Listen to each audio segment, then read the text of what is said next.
Hey guys, in this video, we are going to show you how to redeem Capital One rewards. Capital One rewards allows cardholders to earn points on everyday purchases.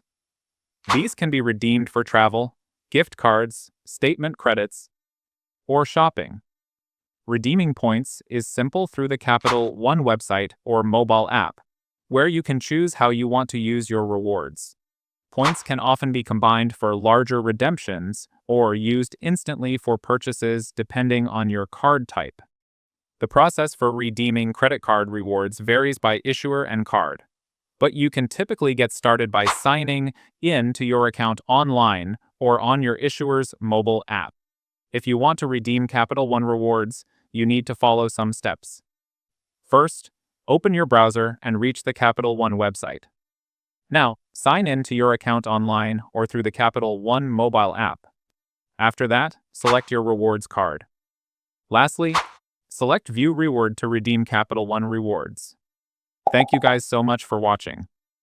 I hope you got some value. See you in the next one.